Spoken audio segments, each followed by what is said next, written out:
Semana 4. Exemplos bíblicos de avivamento. A palavra de Deus está repleta de situações de avivamento espiritual. No Antigo Testamento encontramos relatos de avivamentos sempre como resultado de uma crise. O povo de Israel, na época dos reis, infelizmente se afastavam de Deus e começava a adorar outros deuses feitos por mãos humanas. Deus exortou o seu povo por diversas vezes que, se acontecesse, as consequências seriam desastrosas. Deus fechava os céus para que não viesse chuva. Em algumas ocasiões, enviava gafanhotos para destruir a lavoura. Em outras, os inimigos vinham e derrotavam o povo de Israel.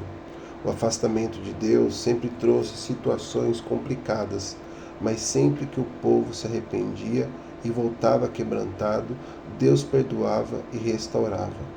Há uma sequência de fatos que culminavam no avivamento espiritual. Primeiro, vinha a crise pelo afastamento de Deus. Depois, o arrependimento. Deus perdoava e, finalmente, o povo era abençoado e restaurado. Hoje, na nossa nação, estamos vivendo uma crise na economia, na política, na moral e em diversas outras áreas. Por isso, estamos orando para que venha o arrependimento e que o povo brasileiro se volte quebrantado para Deus. Como resultado, haverá um grande avivamento espiritual. Nessa semana, vamos aprender muitos princípios com algumas histórias de avivamento no Antigo Testamento. Dia 28. Elias e os profetas de Baal.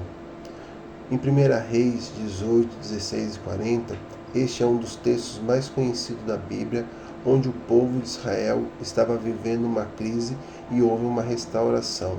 1. A crise. Acabe era rei de Israel e fez o que era mal aos olhos de Deus. Levou o povo a prestar culto a Baal.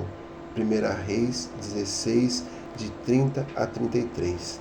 Este rei Acabe fez o que era mal aos olhos do Senhor. Casou-se com uma mulher que não era israelita, chamada Jezabel, que era usada pelo diabo para matar os profetas de Deus. Ela era filha do rei Sidônio, chamado Etibal.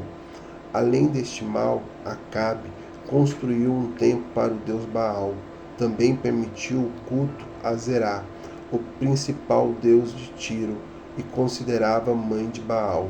Por causa de toda essa miséria espiritual, Deus levantou o seu servo Elias, que profetizou uma seca que durou 3 anos.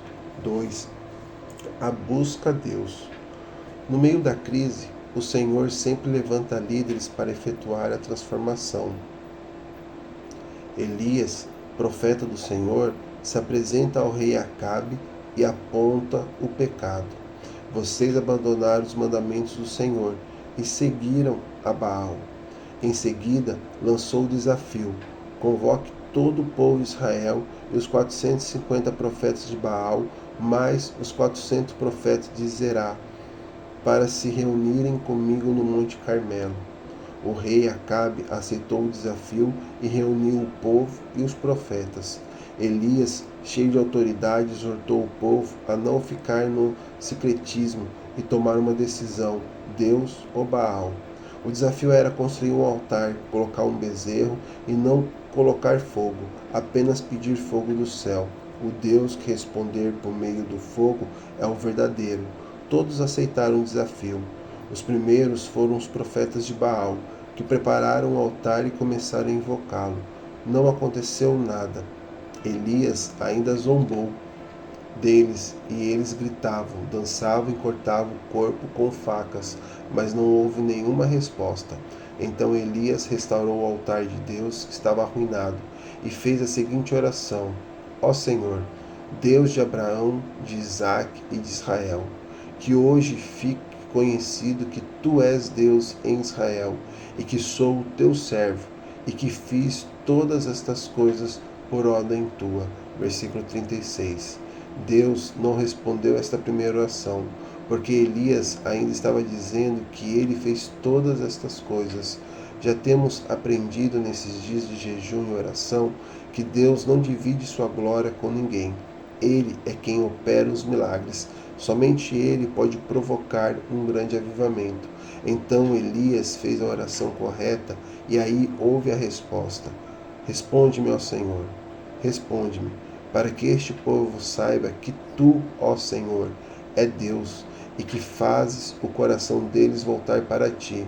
Então o fogo do Senhor caiu e queimou completamente o holocausto, a lenha, as pedras e o chão.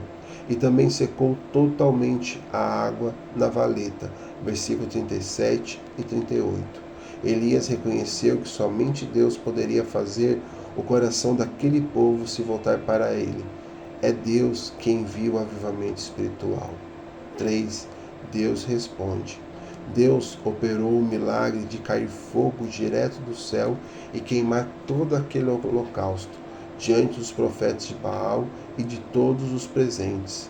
Estamos orando para que Deus execute um trabalho tão extraordinário nas igrejas e na nação brasileira que o povo reconheça quem é o Deus verdadeiro. Quando Deus manda o avivamento, o coração do povo se volta para ele. Quando o povo viu isso, todos caíram prostrados e gritaram: Só o Senhor é Deus, só o Senhor é Deus. Verso 39. 4. Os resultados.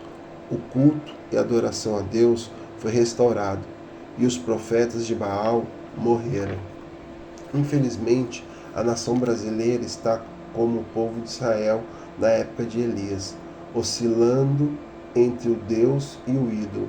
A superstição, misticismo, idolatria, seitas, ocultismo estão por toda parte em nossa nação.